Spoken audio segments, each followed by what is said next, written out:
Ngayon sir, ano po, may sinasabi ho mismo ng inyong kasamahan sa minorya, si Senator Erwin, na manipis masyado itong bilangan sa majority minority at meron pong kumbaga may tsansa na maibalik sa minority yung majority. Sir, yung change po ng Senate leadership, sa nangyari ngayon, kita na po yung pagkagulo sa mga komite, pagkabimbin sa mga hearing, at yung inyong trabaho. Hindi ho ba ninyo pinag-uusapan na po yan? Kasi bagamat ngayon po nalalagay sa alanganin ang imahe ng Senado sa panunungkulan ni Ginoong Cayetano, yung pong panibagong change of leadership, kung sakasakali man po, ano ho yan? Gugulo na naman po ang mga komite niyan? Hindi naman kasi given naman yan eh. Pag nagpalit ng liderato o yung majority-minority yung equation, siyempre, papupunta yung mga major committee doon sa members na majority. So, it's a normal occurrence na talaga magre-reorganize yung mga committees. Katunayan, nagsimula na nga magre-organize. Ngayon, doon sa sinabi mong manipis, talaga manipis kasi sa ngayon, out of 24 senators, 23 lamang yung physically able para bumoto kung sakali man. So tama yung sinabi ni Senator Erwin na sa kanipisan nito, isa lang yung tumawid maski hindi makapagpalit ng leadership ng Senate President. Kami yung magiging, halimbawa, merong isang tumawid. Magiging 12-11 in our favor. So pag gano'n ang situation, Ted, medyo unique o baka hindi naman magulo kasi maliwanag naman sa rules namin, lagi majority ang nasusunod, no? As in any democracy. So kapag nangyari, naka-preside yung Senate President, pero sa floor, 12 yung majority. So pagbotohan na naman ng pag-change na naman ng mga chairman, chairperson, ang masusunod yung majority. So you can just imagine the awkward situation na yung Senate President is just relegated sa pagiging presiding officer. Pero magiging virtual na Senate President, yung minority leader because he has the majority sa floor. So pag nagbotohan kami, sino ang chairman ng halimbawa ng Committee on Silence? So kami yung masusunod kung sino yung iboboto namin kasi kami yung 12. Assuming na merong isang lumipat sa minorya ngayon na magiging majority. So gano'n na magiging situation dyan. Although hindi magpapalit ng Senate President at probably pati yung ibang officers like Pro Temp, may majority leader, may minority leader. Pero pag botohan kami, pati mga motions, masusunod siyempre yung majority. Senator Ping, sa sitwasyon ngayon, tenable pa ho ba ang liderato ni Ginoong Cayetano sa nangyaring gulong ito at ito na po yung image na sa amin, no, ng mga mamamayan, talaga bang as in tingin po ba ninyo siya ho ba ay meron pa ho ba siyang kumbaga maaring katigan na maging leader ng kapulungan ng Senado sa nangyaring gulong ito? Ted, ganito na lamang, nasabi ko na rin ito. Yung kudeta sa Senado, pwede itong ito-akit sa isang krimen, yung rebellion. It is a continuing crime. Hindi mag-i-stop yan. Tulad din ang nangyayari mga nakaraan, kapag nagpalit ng liderato, hindi naman titigil yung minority. Kung hindi isipin na balang araw, sila naman yung maging majority. Sila yung mapaghalal ng panibagong Senate President. Kaya nga sinabi ko, nakapag-post na rin ako dito na yung pagpapalit ng liderato sa Senado, it's like rebellion. It is a continuing crime. Quote-unquote. Hindi yung crime na literal. Opo. Bakit ho ba nagpalit ng Senate presidency nung panahon ni Cheese, ni Ginoong Escudero? Ano bang katwiran noon? Kasi nga, ang balita noon dahil po sa nasangkot ang kanyang pangalan sa flood control scandal. Di po ba? Wala pa yung flood control noon. Ang issue kay dating Senate President Cheese noon, yung 2025 budget. Pinakamasamang budget sa buong kasaysayan ng Pilipinas ng Kongreso. Ang isa pang issue sa kanya noon, yung hindi nasunod yung forthwith, rightly or wrongly, dahil nagpahayag na rin ng Korte Suprema rito. Pero yun ang dalawang malalaking issue na naging dahilan kung bakit napalitan ni Tito Sen si Cheese that time. Okay, thank you, sir. Ano ang dahilan kung ba't napalitan si Tito Sen as SP? Kasi nga, biglang nakahulag po si Senator Bato. Sabi ko, for whatever reason, hahanga rin talaga ng minority na maging majority. Oo nga po, oo So, nga po. ang sa amin nun, ang naging dahilan naman doon, kasi merong apat na nawala sa amin, hindi ba? Sabihin natin, apat. Kasi Senator Pia, Senator Loren, at saka yung Dalawang dalawang magkapatid. Senator Villar, Senators Villar. Oo. Yun. Opo, Yun ang yung dahilan. So, matagal nang pinaplat yan. Hindi lang makabuo kasi nga, sa kwenta rin namin, kaya kampante rin kami. Kasi hanggang 12 lang kaya nilang kunin. Kasi meron na kaming, may higing na talaga kami na ang vulnerable yung apat eh. Kasi nangyari na yan ng unang attempt eh. Inopen nga nila to kay Senator Legarda. Na okay, para lang mabuo tayo, ikaw na yung Senate President. Inamin naman ni Senator Legarda yung kay Tito Sen eh. Kaya lang, ito this time, medyo nagkabulagan. Kinompronto nga siya dahil nung lumapit siya sa aking upuan, sa amin dalawa ni Tito Sen, sa bago naming upuan ngayon. Sabi ko, Loren, andiyan ka na rin lang, tatanungin kita ng diretso. Totoo ba yung sinabi ng mga kasamahan ko nung nasa lounge kami after the coup, after magpalit tayo ng Senate President, na sinabi mo raw sa kanya na inominate niyo ako kasi ako dapat yan. At mas marami akong botong makukuha kaysa dyan. Referring to Senate President Alan Peter Cayetano. Kasi marami sila nakarinig eh. Ang una nagsabi sa akin yan, si Senator Lapid, kasi sila yung nakatayo sa harapan ni Senator Legarda noon. So nung nasa launch kami, right after the coup, so si Lito, yung Senator Lito, sinabi sa akin, pare, merong nabanggit sa amin si kaharap kami si Senator Loren, na inominate niyo ako, kasi ako dapat yan.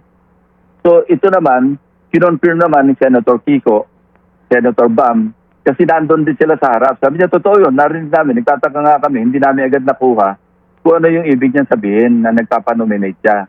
So when I confronted Senator Loren, ang sabi niya sa akin, that was in jest. So I took it at face value, yun ang kanyang reply. No?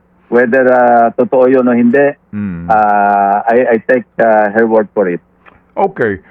Kasi po sir, sa kasaysayan po ng Senado, usually po, alam niyo na, sa pagpapalit po ng SP, may kanya-kanyang, may mga bali-balita, di ba? May diskusto sa pamamaraan, sa mga committee na distribution, etc. Pero yung nga po nabanggit nyo kay Senator Cheese, ang issue, yung budget, etc. So may kaugnayan sa image din na dinadala ng leader ng Senado. Usually, may kinalaman din yan dun sa imahe ng leader ng Senado, di po ba? Yes. Opo. Ang nakarating sa amin na Ted, ang issue kay Senator Soto, hindi raw marunong mag-alaga ng mga kasamahan namin. Ang aking reaction doon, hindi marunong mag-alaga. Sabi ko, si Senate President Soto, wala siyang 142 billion na pwedeng ipamigay sa mga kapwa senador. Kasi parang naikumpara pa siya kay Senator Cheese na parang si Senate President Cheese noon, alaga yung mga kasama, si Senator Soto, hindi daw. Sabi ko, kung ganyan ang magiging dahilan. At isa pang dahilan, ako raw, yung Blue Ribbon, na bakit daw na may mga kasamahan kami na recommend na makasuhan. Ako, sa loob ko lang, kung ganyan ang dahilan, edi wala tayong magagawa kasi it is what it is, Dahil ako, siyempre, ginawa ko yung trabaho ko Kung hindi naman ako nagturo kay Bernardo para ituro sila, hindi naman ako nagturo kay Alcantara para ituro sila. Yun naman, nanggaling sa pahayag nila. Katunayan, hindi nga ako nakialam doon sa kung anong pahayag nung dalawa. Nung at least si Yusek Bernardo, yun ang pinahayag niya Pero kung isasama ng loob ng aking mga kasamahan, yung aking pagganap ng tungkulin bilang chairperson, na hindi ako parang babaliwalain yung mga pahayag o hindi ko isasama dahil mga kasamahan ko, saan naman ako lulugar? Hindi yun ang trabaho hindi yun ang sa akin palagay. Hindi ako para magtakip sa aking mga kasamahan. No? Kung ang masama kung tinuruan ko si Bernardo, ituro mo nga ito, ituro mo nga ito, ituro mo nga ito, yun ang masama. Kasi subornation of perjury yun, Ted. Pero kung malayang pagpapahayag at lumabas yung pangalan nila, huwag nila ibuntun yung sisi sa akin. Yun ang dalawang bagay na nakarating na issue kay Senator kay Tito Sen at saka sa akin, which to me is very unfair. No? Kasi hindi marunong mag-alaga. Define alaga, Ted. Ang definition namin na alaga, yung welfare ng mga kasamahan namin, pangalagaan mo, pero hindi dahil sa material na dahilan na hindi marunong mag-alaga. Alam mo, nung nakarating sa amin yon, hindi ko na sabihin kung saan ang galing information, pero kumpirmado naman yon. Parang naawa nga ako kay Tito Sen eh. Sabi ko, ganun ba yung ano? Kaya i-define mo nga sa akin kung ano yung ibig sabihin ng hindi marunong mag-alaga. Anong konteksto nun? Well, ang alam po namin sa aming stasyon, alagang kapatid. Pero yung alagang... Hindi, ang alaga, alam mo, relative yan, Ted eh. Yes, sir, yung alaga sa maayos na pamamaraan, sa tamang pamamaraan, that's fair.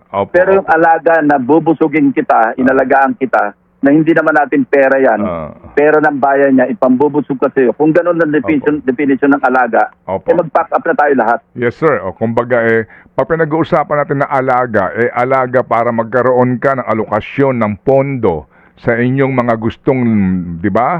Alam na po natin yan. Gusto mong mga proyekto, kagaya ho ng nakagawian, ibang alaga po yun. Unang-una, wala namang kami pakialam sa proyekto, Ted eh. Yung proyekto kami, legislation kami, kung merong mga inintroduce na amendment, aka insertion, at ito'y nakapasa sa floor, wala namang kinalaman yung Senate President doon. Kasi collegial naman kami. At tapos, dadaan pa nga ito sa bicameral eh. Opo. Yes, sir. Anyway, Senator, sir, kasi nga ngayon, ito ho ang inyong kinasadlakan. Sa Monday, di pa ho natin alam nga kung ano ho magiging bakbakan dyan o ano po ang diskurso ho ninyo na panonoorin po na naman natin. Sorry po, just have to ask you, no? Meron pong isang kolumnista, maganda po ang kanyang artikulo, I hope you don't mind, ano po, ito pong column ni Ginoong Andrew Masigan. Ito lang po, I just would like to get your reaction on this. Isa lang po itong sentence, ha? Okay, the question that must finally be asked is, why should the Filipino taxpayer continue paying for an institution that increasingly serves less as a pillar of democracy and more as a sanctuary for opportunist, dynastic greed and naked political interest? They have become a waste of public funds. May ganito rin pong kaisipan na sa napapanood namin, sa nangyari nga po ng mga itong eksenang ito, parang may mga tao po na ano na nangyari sa Senado? 24 lang po kayo, tapos ito po ang impresyon na ibinibigay po sa amin. Ano po ang yung reaction doon, Senator Ping? Mahirap pakipag-argue sa alam nating totoo. Alam mo, for the longest time, tinitingala yung Senado. No? Ngayon nga, ang biruan, mas mataas yung pagtingin ng tao sa House of Representatives kesa sa Senado, which is a sad fact. Ano? Tanggap namin yon. Kasi dati-dati, yung Senado yung parang big brother eh. Kami yung nag-check sa kung ano man yung mga nangyayaring excesses sa lower house. Parang nag-check namin. At pasalamat nga yung mga tao na bicameral system tayo para may check and balance. At kalimitan, Ted, nung nakaraan, kami yung nag-check, kami nagbabalance. Pero ngayon, baliktad yung pananaw ng ating mga kababayan.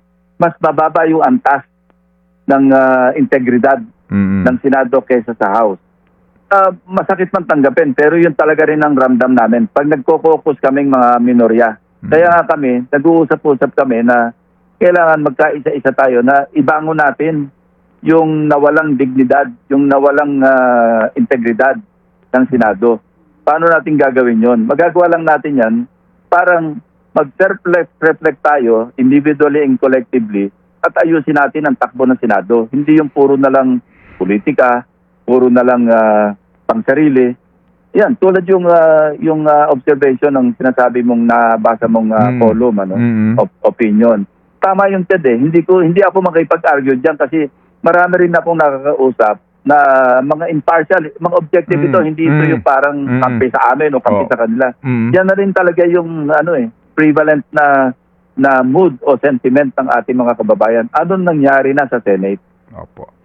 May tanong po si Chacha, Senator Ping, kung mamarapatin po ninyo, at mukhang ito'y galing po na naman sa kapwa niyo, Senador. Oo, Senator Ping, I don't know if nakarating na po ito sa inyo. Sa isang panayam, may sinabi po si Senator Amy. Banggitin ko po mismo yung mga salitang sinabi niya. Sabi niya, they wanted to change and get back the leadership of the Senate. Nakapusta na pala doon ang CONAS. Matatalo ang impeachment, mananalo si VP Sara sa 2028, tepok silang lahat. Ano pong reaksyon niyo dito? Flat lie, outright lie.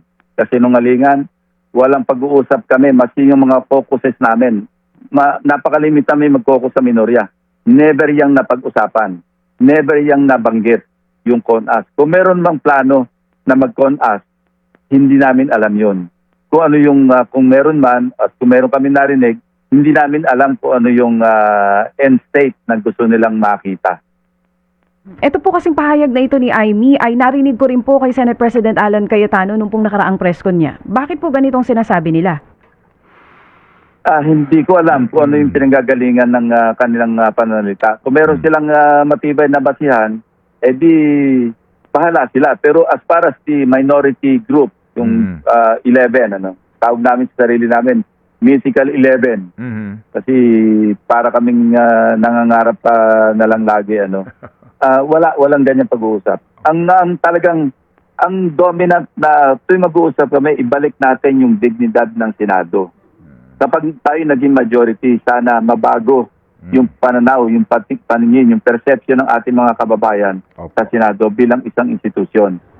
Patunayan yung sa amin, yung pagpapalit ng leadership, maski ano pa sabihin nila, idikit nila sa impeachment, idikit nila sa kung ano-ano man, sa amin, ang number one na priority namin para kailangan mapalitan yung i-save yung institution. We love the Senate, lahat kami nagkakaisa, ibangon natin ang Senado, first and foremost, sa paningin ng ating mga kababayan. Kalimutan na natin yan kung ano pa yung mga ibang issues, attendant do sa pagpapalit ng liderato. Pero sa amin, ang number one, yung primordial concern namin, yung integridad ng Senate. Oo. Senator, under Senate President Alan Peter Cayetano's leadership, you don't feel maibabangon ang integridad ng Senado? Hindi ko sinasabi yon. Sa aming perspective yung aking sinasabi. Na kami, ganun ang aming pananaw. Hindi namin sinasabi, ayaw namin basahin yung isip nila. Pero sa amin, as far as our group, yun ang aming pinaka-prioridad. Na ibangon namin yung integridad ng Senado. Hindi ito patungkol na sila hindi na ayaw nila ibangon. Siguro maganda maitanong ngayon ng taong bayan sa inyong lahat, napanood yun na ho ba yung actual raw CCTV footage nito? Wala pa. Yung napanood natin, yung nangyaring press conference ng DILG Secretary at saka ng PNP Chief. Opo. Napuntahan na po ba kaya ng mga senador yung lugar kung saan po nandoon umano yung mga NBI na binarel at nag-cover fire? I suppose walang nagtagawa ng ganong pagsisiyasat, Ted. Opo. Pero ang nagtagawa noon, yung nag-iimbestiga sa ngayon. CIDG, NBI.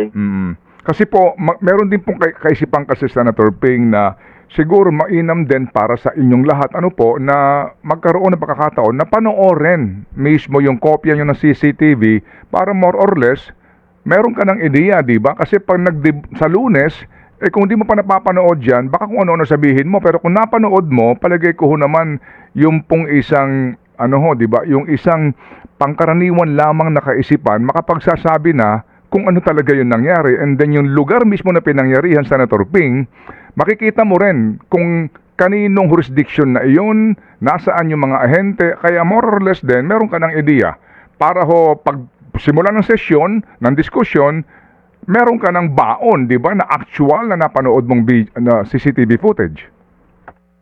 Totoo yun, Ted. I suppose, pagka nagkaroon ng hearing o bago magsimula yung aming pagdinig, baka dapat panoorin muna namin lahat yung kabuuan kasi merong aligasyon na in-splice ng PNP. Ako, Ted, meron akong pending request sa OSAA. Hindi lang yung i-cover yung CCTV footage noong pangyayari nung May 13. Actually, may request ako na simula pa nung dumating si Senator Bato, ipakita sa amin yung footage, paano siya dumating sa Senado, paano siya nakarating na second floor, all the way Yes. hanggang sa, or fast forward, papunta na doon sa insidente noong Miyerkules. Yes, sir. Yes, sir. Hanggang ngayon, hindi naman kasi binibigay yun eh. Kasi Opo. gusto ko rin makita, Mm. out of my own curiosity, kasi meron na pong fairly reliable source na naipahayag ko na rin doon. Nag-apologize nga ako sa floor kay Senator Pia kasi nag-react din siya rito. Sa akin naman, paski pa mali yung aking sinabi o tama, hindi naman issue sa amin na merong taga-majority na nagpasok kay Senator Bato. Hindi issue yun eh. Kasi nga kailangan nila si Senator Bato para sa number 13 eh. Hindi sila makakabun 13. Sa akin, walang issue yon, except of course yung usapin na merong sinasabing warrant of arrest, which at that time, hindi naman kumpirmado ito. Na-confirm lang yung meron siyang existing na warrant o yung unsealed na warrant of arrest from the ICC noong pagkatapos na makapasok si Senator Bato. Katunayan, yung buong 6 o 7 buwan na nagtatago siya, wala naman tayong kumpirmasyon na talagang merong warrant o arrest ang ICC kasi sealed eh. Pinansil lang ito noong nagkaroon na ng ganong usapin, noong Lunes nga, yung pagbalik namin sa session ng May 11. Opo. Yung nga po, sana nga, pero hindi kayo kaninyo na pagbigyan pa. Pero siguro ho, this time, kung may panahon kayo ngayong weekend, magkaroon ng chance para po magkaroon ho kayo ng preview kasi mahaba-habang papanoorin ninyo itong mga CCTV na ito para po first hand ang information at maaring makumpirma ninyo yung naipalabas sa presko ng SILG at ng DOJ para po sa isang matalinong diskusyon, Senator Ping. At saka komprehensibo. Yes, Hindi opo. yung partial lang nung yung CCTV footage. Opo. Tama yun. I subscribe to your suggestion na Ted. Isasuggest ko rin yan na bago pa man lang magsimula yung sinasabing pagdinig at ito'y malamang na itutuloy. Sabi kami na muna, panoorin namin yung footage para nga matalino yung aming pagtatanong at may pinagbabasehan. Yes, sir. At saka nga po yung lugar kung saan po nangyari ito. Kasi di ho ba may claim, pati ho sa interview ko kay Ginoong Aplasca, tinatanong ko nga siya, yung pintuan na iyon, sino ba may control, may susi ba yun, wala, etc. And then yung lugar kung nasaan yung mga ahente, kung kaninong jurisdiction yon. Kasi nga lumalabas daw, humingi nga ng security ang GSIS. Ang punto lang ho kasi dyan, Senator, is that kung yung actual po na pagpapaputok, kung may basihan pa ba na ratatin mo sila ng ilang bala, gayong una, malayo, kasi di ba bridge yan papunta ng kantin, as you know siguro kung napupunta ko kayo doon, para lang ma-establish po ninyo kung kanino ba talagang lugar na iyon, kung saan nandoon yung mga ahente at saang lugar nagpaputok si Ginoong Aplasca. Yes, yung mga relative positions. Yes, Kaninong sir. jurisdiction. Kasi isang building yan, kaya lang separate yung merong dividing wall o pintuan, yung jurisdiction ng GSIS at saka ng Senado. So tama yon para ma-establish natin clearly yung mga relative positions ng mga nagpaputok. At kung sino una nagpaputok, sino gumanti ng putok, kung meron man. Opo, kasi nga po mahirap din yung agad na kampihan o alam nyo na ang mangyayari at hindi magandang panoorin natin. Ano ba ang estado ngayon ni Ginoong Aplasca at meron bang OIC sa USAA? Siyempre meron namang may chain of command naman yan. Siyempre yung kanyang assistant o deputy. Yun ang nakaupo actually sa harapan namin, yung upuan ng Sergeant at Arms. Meron nakaupo doon na I suppose yun ang Deputy Sergeant at Arms. Ano ho bang usapan po ninyo diyan sa Senado? Yung pong ombudsman suspension, ano ba ang pagtangkilik doon ng Senado? Yan ho ba? Kasi may question legal na naman po doon. Wala naman, Ted. Kasi ang nasa ombudsman law, ang wala lang saklaw, hindi saklaw na ombudsman, mga members ng Congress at saka yung judiciary, at saka yung mga constitutional bodies yata. Pero maliwanag doon, kaya nga hindi na-implementa yung suspension order o yung kay Senator Joel noon. Kasi nasa batas naman yon na hindi saklaw. May sarili kaming pamamaraan o means yung ethics committee namin kung saan pwede kami magsuspinde at saka mag-dismiss ng aming mga kasamahan. Mm. So, pero sa Sergeant at Arms, hindi siya kasama doon. Opo. Sige nga po. So,